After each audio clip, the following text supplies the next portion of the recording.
Okay, we're going to leave chapter 24 and then start chapter 15. Well, if you have questions about 24, you can ask any time. And chapter 15 deals with equilibrium. Equilibrium is the Chem 1b style reactions, the Chem 1b style stoichiometry I was talking about on day one. And that is, sometimes what you have are these chemical reactions that occur. When a chemical reaction occurs, there's typically like a collision. So for example, CO2 and water. Do you remember that reaction? CO2 and water? CO2 and water? Carbonic acid, right. It's a Lewis acid-base reaction. In that CO2 and water, you have a collision. Boom. And the collision can result in formation of products, right? But as you have more and more collisions, you can generate more and more product. But as you generate more and more product, there could be collisions in the product as well. Carbonic acid with water molecule, carbonic acid with the wall. And those collisions can result in decomposition of carbonic acid back to your original starting material. And so in Chem 1b, the reactions we have to consider are of a different sort. In Chem 1a, when you do a stoichiometry problem, you just assume there's a limiting reactant, there's an excess reactant, and the limiting reactant is completely consumed in formation of product. So what we do is we assume 100% reaction. But that's not always the case, because sometimes you get things to react, and as you build up the product itself can react to decompose back into reactants, and we have this situation where the two reactions are competing against each other.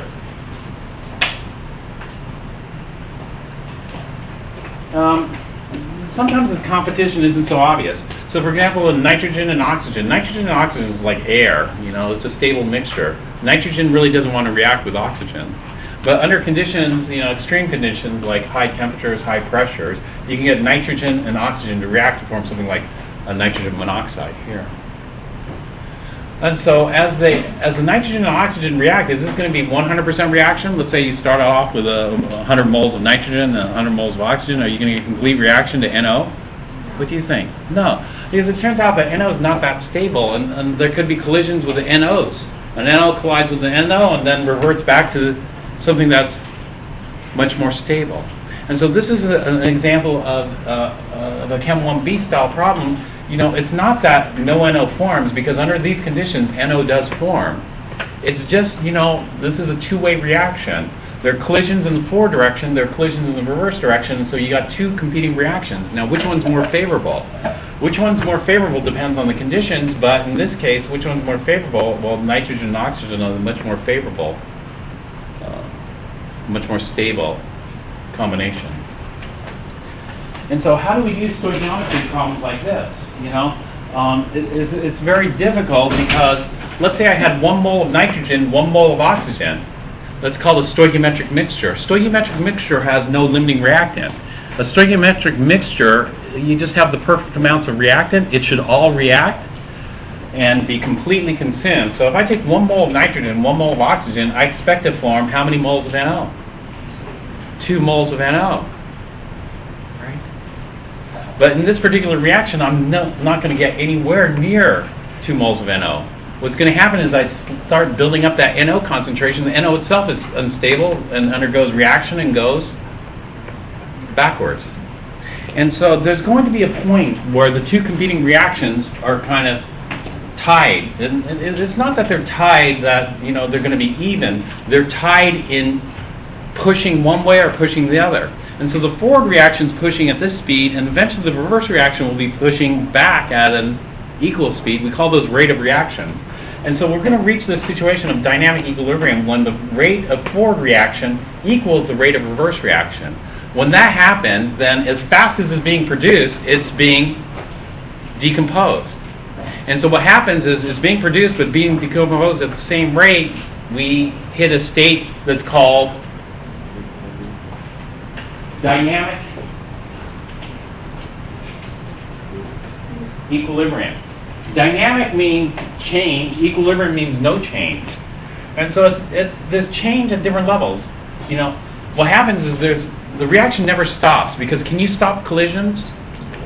No, not unless you cool it down to what temperature? 0 Kelvin. 0 Kelvin, and then you can stop the collision. So the collisions never stop. If the collisions never stop, then the reaction never stops. And so the reaction's continuing, both the forward and the reverse reaction. And so that's the dynamic part. The equilibrium means no change. The no change is, since they're pushing forward and backward at the same rate, then there's going to be no net change in the amounts of reactant and the amount of product.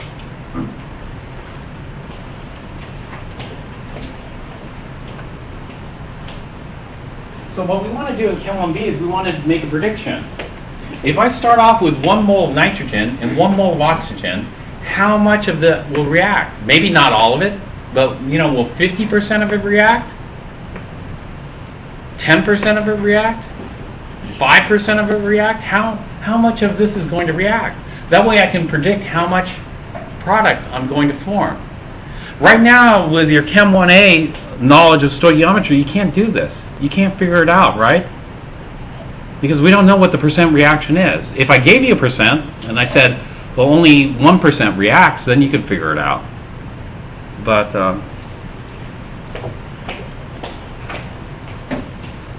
you don't have that information yet. You've seen dynamic equilibria before, like for example, saturated solutions. In saturated solutions, you have a dissolving process, if this were solid, and you'd have a crystallizing process. Right? In a saturated solution, the rate of dissolution is equal to the rate of crystallization, and you have a dynamic equilibrium.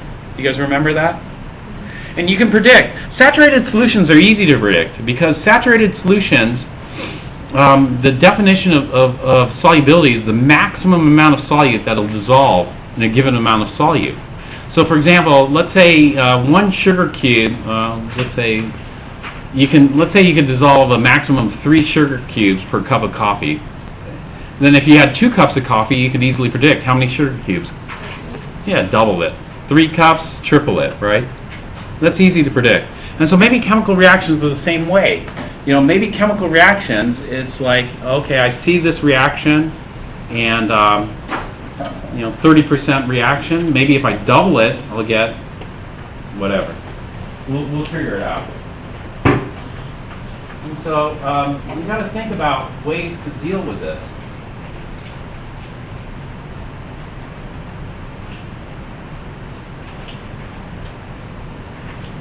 And so let me talk about the scientific method first. And the scientific method, the way I write it is a little bit different than Petrucci, and it's a lot different than what I see in biology. In biology, they teach us the scientific method. The scientific method starts with what? Observations? In biology, or hypothesis? A hypothesis? Yeah, oftentimes I see hypothesis written first, but that's not typically how it's done for us. For us, we start with observations. What scientists do is they observe nature. And what do they do when they're observing nature? They're looking for patterns. You want to look for patterns.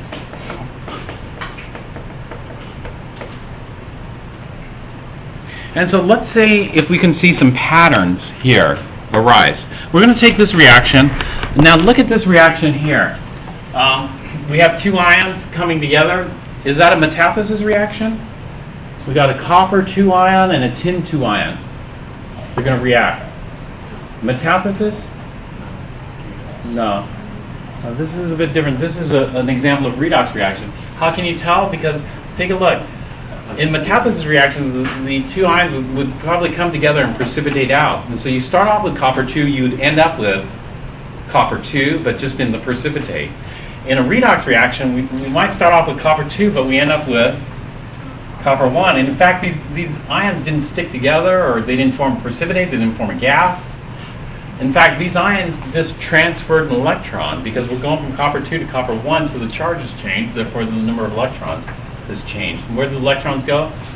Well, tin 2, or maybe from tin 2 to copper 2. And so what's the oxidizing agent here? Is there a driving force for this? And so we check this reaction. We identify the oxidizing agent on the left, compare it with the oxidizing agent on the right. And so when you look at this reaction, who's gaining the electrons? Copper 2 or tin 2? Copper 2 is gaining an electron because it's going from +2 to +1. And so it has to be gaining a negative charge, which is an electron.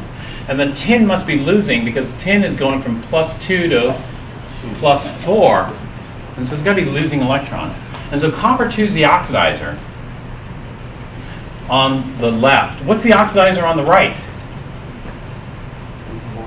Tin 4. And so the driving force is, what's a better oxidizer, copper 2 or tin 4?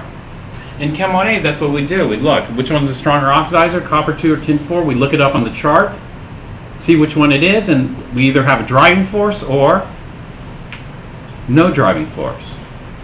And typically, this is what you hope. You hope that one is overpowering the other. That is, copper 2 is a much, much more powerful oxidizer than tin 4. And that's going to result in a huge imbalance and a huge driving force so that you can have 100% reaction. Right? But in reality, sometimes what you see is that what happens if they're more evenly matched? That is, what happens if yeah, copper 2 might be a little stronger, but tin 4 isn't that much weaker? Is it still going to be black and white? Because really, this is a competition. You're looking at two types of collisions. The collisions never stop, right? And so there's a collision between copper 2 and tin 2, and there's a transfer of electrons. At the same time this is occurring, we're forming product, but there's collisions between the products. When the products can collide, then we have tin 4 trying to oxidize copper 1. And so we got two competing reactions here, two competing collisions. And so it depends on what's dominant and what's not dominant, but if one doesn't completely dominate the other, then there's going to be a bit more of a fight, right? And so here, in this case, what we have are two competing reactions, the forward reaction and the reverse reaction. And let's say copper 2 and tin 4 are comparable in strength. Do you think if they're comparable in strength and you're having a tug of war, what might happen? You might end up in a tie, right? Or, you know, one side might be slightly biased over the other. And so this is what we call a equilibrium type stoichiometry problem. This is because here, if I start off with 2 moles of copper and 1 mole of tin, I expect to form 2 moles of copper and 1 mole of tin, right? I expect to form that. I expect complete reaction here. But I might not see it. And so I'm not going to look at the rankings. I'm just going to mix them together and see what happens. And so we're going to just take some observations. When we take the observations, we'll look at copper 2 and tin 2. We're going to put 0.100 molar, or 0.100 moles of copper 2 and 0.100 moles of tin 2. So what's the limiting reagent here? Copper 2 or tin 2?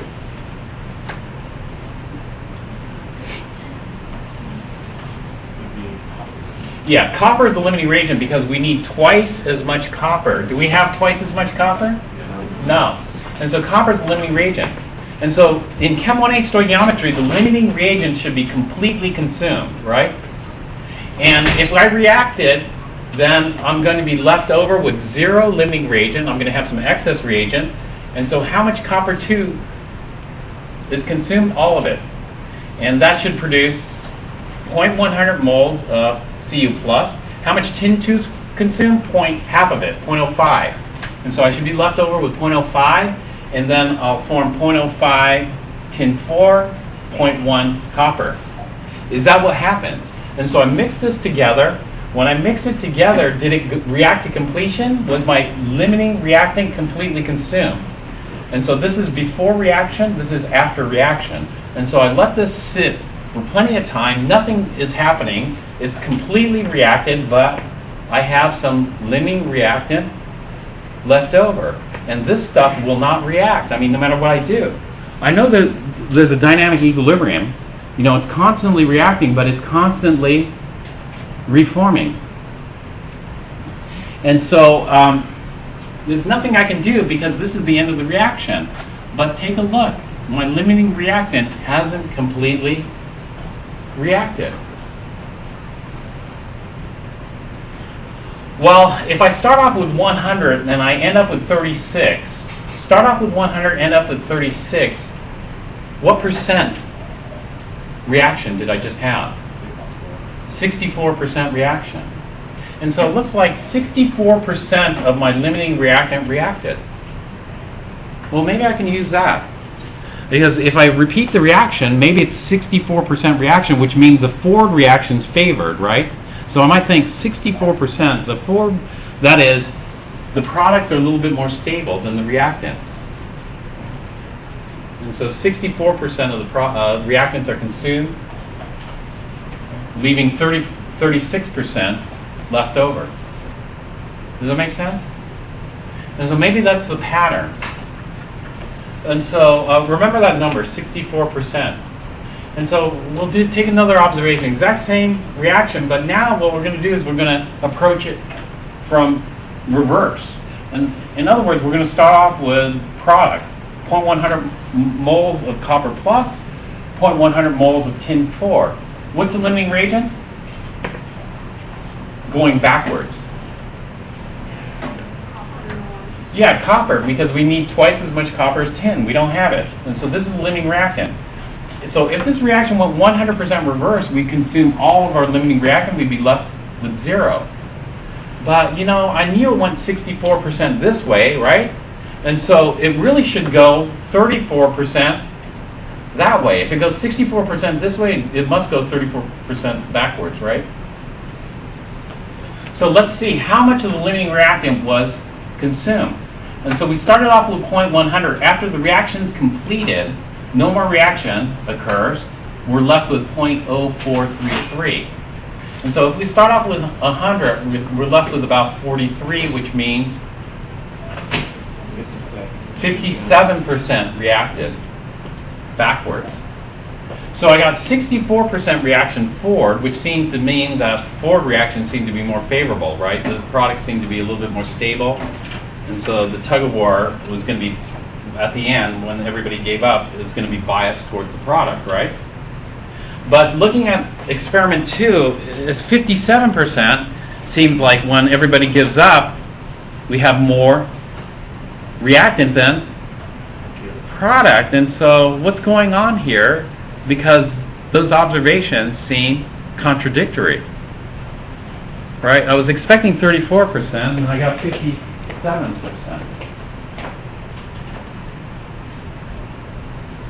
Roughly. So we just take, you know, scientists are good at taking lots of observations. You want to take lots of observations so that you might see, sometimes the patterns are easy to see, but right now I don't see much of a pattern. Do you? No, I don't see any pattern yet, because it just isn't making sense. And so experiment 3, what we do is we start off with 0.100 moles of all reactants and products and see where it ends up. And so are the reactants favored, are the products favored? Which is it? And what is the percent reaction? And so when we do this, take a look at what happens here. Some of the reactants are consumed. In fact, what is the percent reaction here?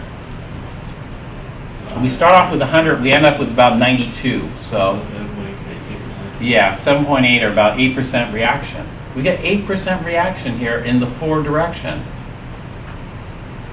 Do you see a pattern? No, I don't see a pattern. So this is what we do in the scientific method. We take observations and look for patterns, but sometimes these patterns are very tricky. And so oftentimes what we try to do is graph things.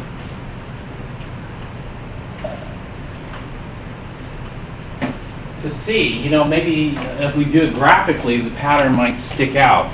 And so here we have the reactants reacting and the products being formed. And the reactants are color-coded, the products are color-coded. And so when it stops reacting, it's here. And then no matter how long we've reached the state of dynamic equilibrium, nothing changes. And so we see the blue, black, red, green pattern, like this. And so maybe we expect to see this in all of these. You know, maybe we'll get this kind of pattern. But when we look at the next one, we got green, red, black, blue. And then when we look at the next one, we have green, black, blue, red. Do you see a pattern there? No. And so maybe it's totally random. Maybe there's no way to predict, right? Maybe there's no way, absolutely no way. I mean, how would you predict it? Because these numbers seem totally random, don't they?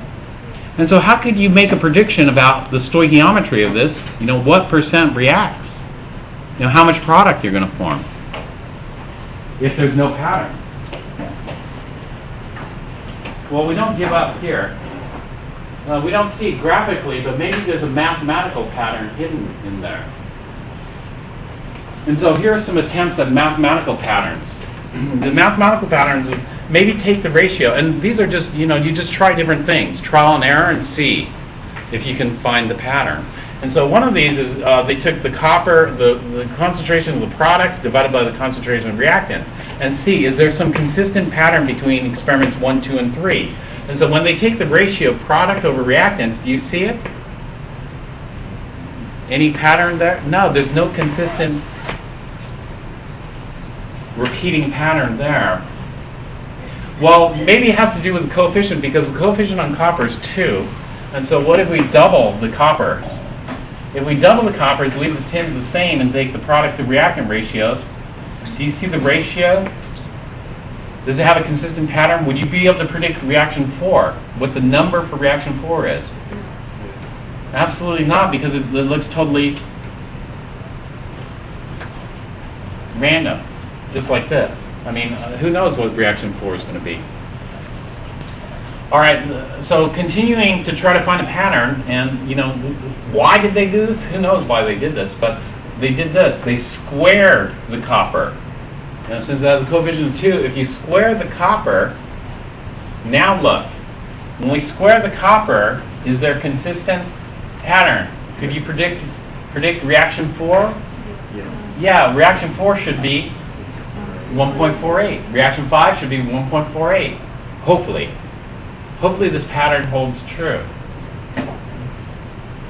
And so what we need to do is we need to test this pattern to see if it works for all the starting concentrations.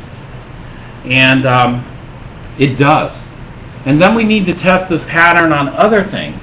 And so when we test this pattern, the pattern seems to stay whole, this pattern or trend, whatever. The pattern seems to stay whole. It's consistent. We start them. We transition from a pattern to a law. A pattern to a law. And so, in this case, we're going to call this the law of equilibrium. And so all we know now is we have this mathematical pattern. This mathematical pattern seems to work, so why not just apply it as a law? And so you've done this before. For example, the mathematical pattern, the ideal gas law, right? It fits the pattern of how gases behave. And then you use the ideal gas law to make predictions, right? Anybody could do that. And so anybody could use this mathematical pattern to make predictions, but there's something missing. And what is missing there, you know? Like anybody, I think an elementary school child with zero chemistry can do an, as long as they've had SM algebra, can do an ideal gas law calculation, right? But they would be missing something. What would they be missing? Yeah, a deeper understanding of the ideal gas law, right? A deeper understanding. Well, you would have a deeper understanding of the ideal gas law because you know something more about it. You know a little bit about the theory. You know what makes an ideal gas ideal, right? And you would know that the ideal gas law wouldn't work in certain situations, right? Because in certain situations, gases don't behave so ideally. And we have to compensate for that by using the real gas law. An example of a real gas law would be the what equation?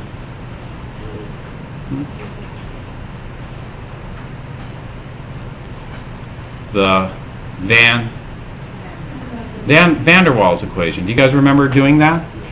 And the van der Waals equation, all they did was they corrected it. They corrected the ideal gas law for the real gas. And then conceptually, you can visualize it. You know, gases, we have something called kinetic molecular theory, right? Which describes what a gas is, how it behaves. Well, the same thing with this law. You know, a law is what we call an empirical equation. Have you heard the word empirical equation or term empirical equation before? What does empirical equation refer to?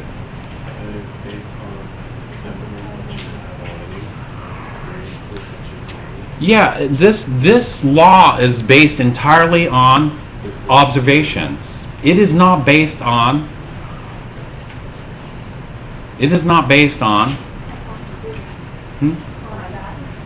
theory. Did we derive this law from theory, or did we just derive it based on patterns and observations? Patterns and observations. The same thing with the ideal gas law. The same thing with the laws of thermodynamics. You know, the laws of thermodynamics came from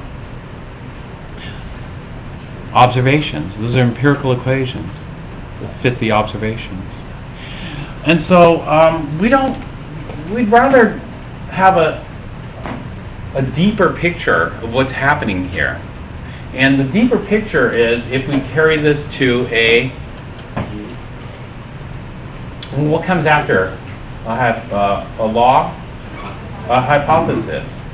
You know, a hypothesis would try to explain why. You know, why is this squared here? What about atoms, ions, collision causes this to be squared? You know, what am I visualizing here happening chemically? And so a hypothesis is supposed to be a deeper picture of the phenomena, the law. And if enough people agree with their hypothesis, then it's a theory. And so it would be nice to be able to derive something like this from theory, right? Rather than just straight observations. But this we aren't going to get into until later. You know, just because we don't understand it doesn't mean we can't use it. You know, just like the ideal gas law, just because an elementary school student might not understand it, they can still do the calculations, right? And so the same thing for us. We're still going to do the calculations. And what type of calculations are we going to do? We're going to do stoichiometry calculations, right? We want to be able to predict, you know, how much reaction occurs. We want to predict, you know, the blue numbers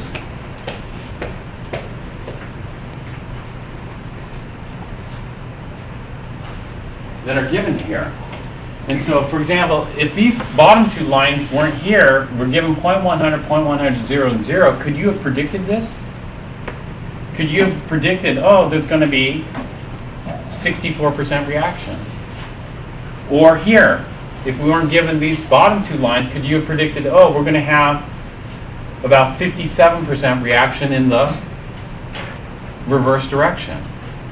No, but that's what we want to do. And if we know the law of equilibria, then we can do that. You know, our goal is to be able to calculate these, right, and not have to mix them together and experimentally determine what the percent reaction is.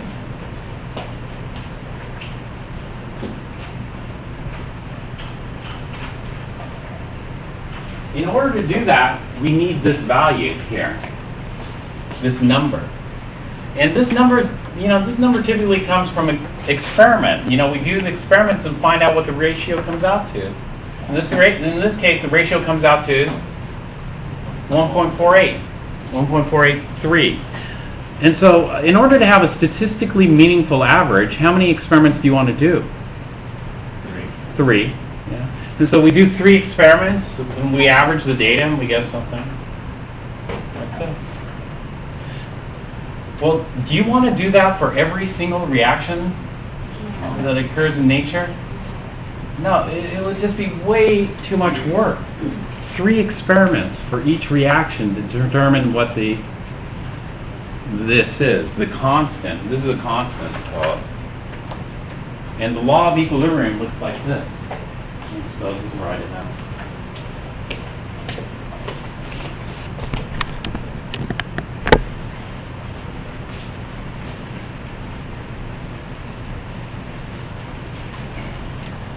So for any generic equation, A would do little a, the coefficient, big A, the substance, the reactant in this case. BB plus dot, dot, dot, however many reactants we have, goes to the products. The products start with G, so go GG plus HH plus dot, dot, dot. And so reactants go to products. And the law of equilibrium says this: the ratio between products and reactants is going to be a constant number.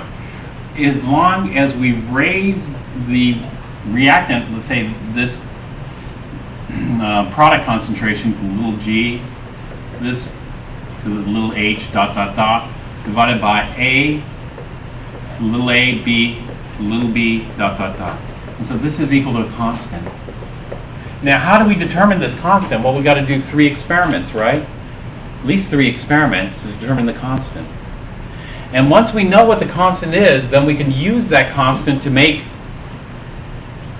predictions about any other reaction.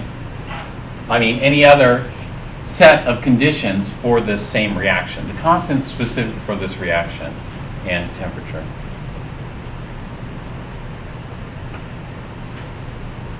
So,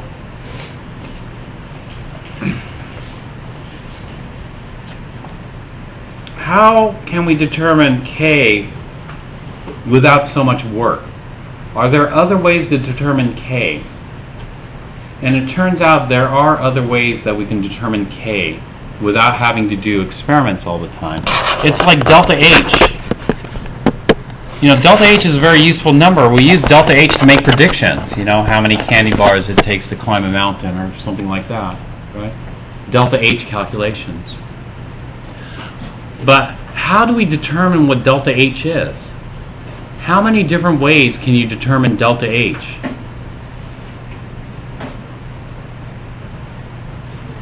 Well, you could do an experiment. If you do an experiment, you would do calorimetry.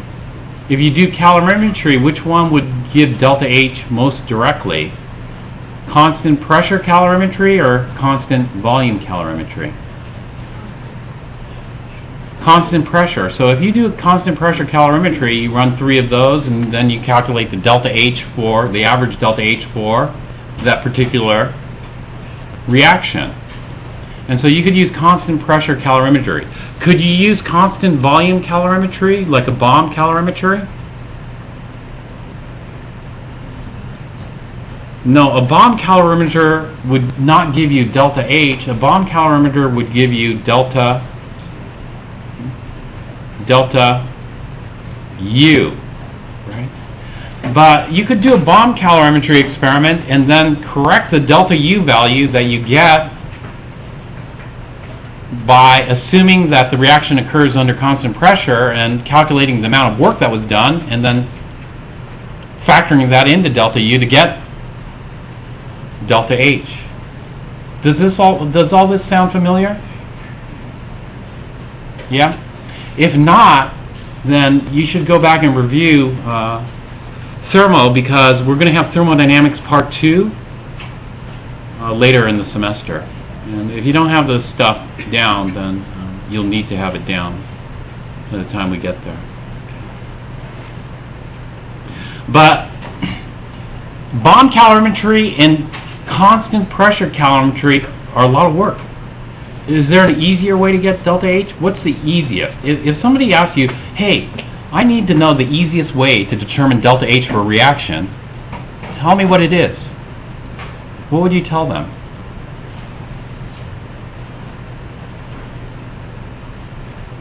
What is the easiest way to determine delta H for a chemical reaction? You say, oh, it's coffee cup calorimetry for sure. No, maybe bomb calorimetry. No, maybe there's an easier way. Is there an easier way?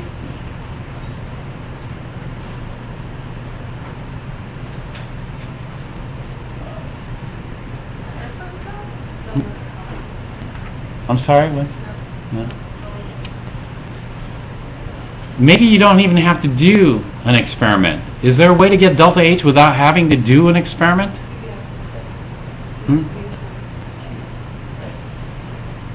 You use what?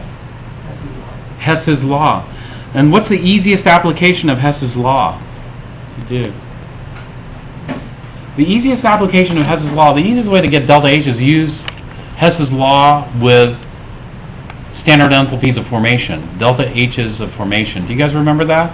So this is delta H's of formation of the products minus delta H's of formation of the reactants. There you don't have to do any experiment. You just copy down the delta H's of formation values out of Appendix D in the book, right? And then we can easily calculate our delta H. Or we could do a more complicated version of Hess's law where we add up equations. You know, add up a whole bunch of equations and then you add up the delta H's, right? Well, is there an easier way to determine K without having to do all these experiments? It turns out, yes. This is like a Hess's law equivalent for K's, but it's a little different. And so let's look at the ways of doing that. But before I get there, I need to say one thing. I forgot to say this, but this is a good thing. It turns out that when they do a lot of observations, that they see that K doesn't always work so well. Like sometimes K is off a little bit. You know, it's like the ideal gas law. Does the ideal gas law work in all conditions? No. Sometimes certain conditions, like high pressure, low temperature, the ideal gas law is going to be off. It's going to be off, and you should really use the real gas law, the van der Waals gas law. Well, the same thing with K. It's off a little bit. And they figured out it's because of ideal versus non-ideal solutions. Do you guys remember that from chapter 13?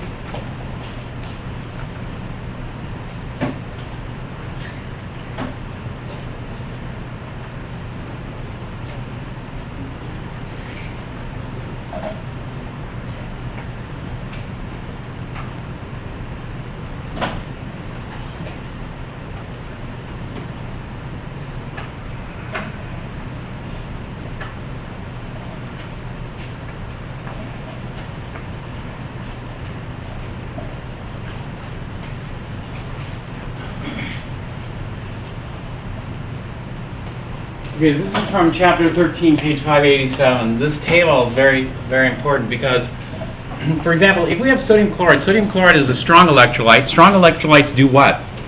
They ionize or dissociate 100%. And so if you have sodium chloride, you expect it to break up into one sodium and one chloride. In other words, two ions, right? And so that's what it does in very, what we call infinitely dilute solutions. Sodium chloride will break up into two particles, a sodium ion and a chloride ion. This is what we call ideal behavior. But solutions will start to deviate from ideal behavior as the concentration climbs. So for example, as the concentration climbs, sodium chloride doesn't break up into two particles at 1 mole concentration. Sodium chloride breaks up into 1.8 particles. What does that mean? Well, that means that about 10% of the particles don't break up. In other words, this is a result of what we call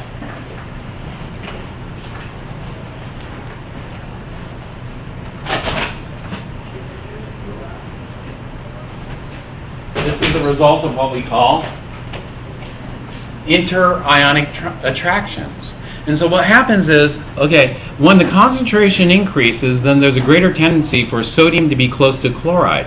As the sodium passes by a chloride, in an ideal solution, there's no interaction. You know, they just pass by each other. Just like in an ideal gas. Two gas particles just pass by one another without even acknowledging their existence. But in a real gas, what happens? Two gas particles pass by one another, and there's going to be intermolecular forces, potentially of attraction, which kind of pulls them together a little bit. Right? That's a real gas. Well, in a real solution, what happens is that ions don't independently pass one another. There's going to be a slight attraction between cations and anions. And that slight attraction means for a moment they aren't totally independent of one another, but they're a pair. And it depends on how strong that interaction is. And so what this is saying here,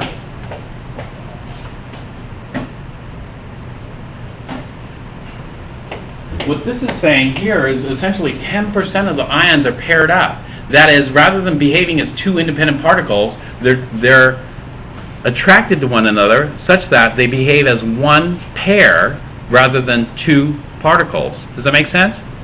And therefore, this concentration is not correct. This is magnesium sulfate. Magnesium sulfate, would you expect greater deviation from ideal behavior? Let's say a magnesium ion passes by a sulfate. Greater deviation from ideal, or a smaller deviation from ideal, or the same deviation from ideal as sodium chloride? Well, let's see. Magnesium sulfate should break up into a magnesium ion and a sulfate. It should break up into two particles. At 1 molal, does it break up into two? No. What does this tell us? This tells us that, yeah, they're all paired up, right? In other words, magnesium suffers much more severely from what we call ion pairing, than sodium chloride. And why would it suffer much more severely? Because of the charge density. Magnesiums are 2+, sulfates are 2-. We're going to have much more severe ion pairing interactions. Whereas ideal, it should be 2. Lead-2 nitrate should be 3, but at 1 molal, it's 1.31. So we got a lot of ion pairing occurring.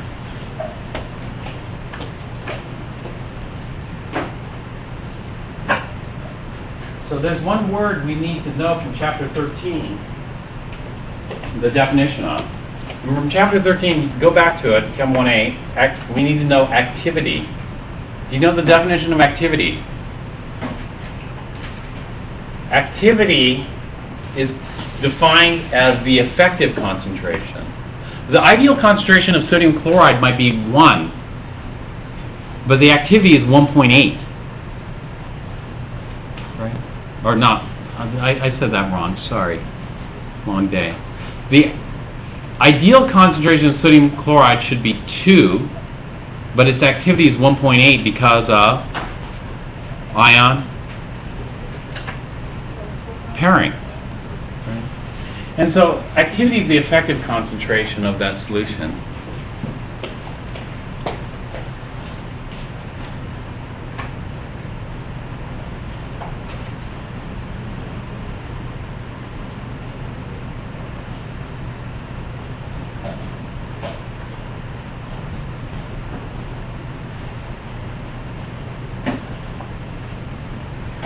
So let me stop here before our break and then just say, okay, here we have our law of equilibrium, right?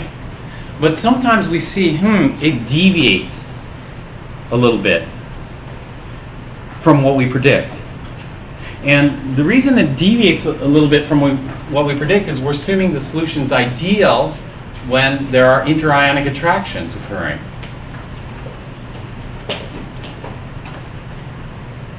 And so rather than using the ideal gas law, we use the real gas law. And so rather than using the ideal equilibrium law, we use the real equilibrium law. And what the real equilibrium law is this. We just modify it, so rather than using the ideal concentrations, we use the effective concentrations. A, you know what the little a stands for? Activity. And so just like you modified the ideal gas law, you modified it with A and B, right, in the van der Waals equation, we modify the ideal equilibrium with the activities. Here. And then we should be okay under all conditions. But determining activities is extra work and time consuming. And so what we're going to do is this. You know, when you were talking about the gases, you spent most of your time talking about the ideal gas law and a little bit of time talking about the real gas law, right? For equilibrium calculations, we're going to spend most of our time talking about the ideal equilibrium equation and just about almost 0% of the time talking about the real. And the reason is because it's going to take too much time. If we have to do activities for every single solution, we're going to be consuming huge amounts of time for our calculation. It's not difficult, we can do it, but we aren't. And so what that means is we're going to apply the ideal to everything. If you apply the ideal gas law to everything, are you going to get the right answer all the time? No, you're going to be in error. And so the same thing happens here. If you're dealing with high concentrations, if you're dealing with highly charged species, you're going to expect your calculations might be off a little bit. They're going to be off a little bit because we should be using activities rather than concentrations. But we aren't. And so we're just going to live with it. And what kind of error can that introduce? That can introduce like a 5% error, even up to 10% error in our calculations, and we have to keep that in the back of our minds. We can't just say, oh, you know, we expect this after reaction, because there could be some slight error. And the magnitude of the error depends on the system we look at. Sometimes it's perfect, you know. Sometimes, like just like the ideal gas law, you calculate the ideal gas law, you calculate it with the van der Waals, you get the same answer. You know, and the same thing happens here. But sometimes it deviates. So in the back of your mind, you think, you know, am I deviating from ideal or am I close to ideal? And that gives you an idea of how much confidence you can have in your answer. Would an elementary school kid be able to tell you all that about, you know, the ideal gas law or about this? No. You know, they just punch in the numbers. Well, you don't want to be an elementary school kid in your approach to this because you want to know a little bit more. You know, although we aren't digging deep into it and we aren't actually going to calculate, you should in the back of your mind understand that this is ideal. It might not be ideal, right? All right, so we'll stop here and take a break and then start again.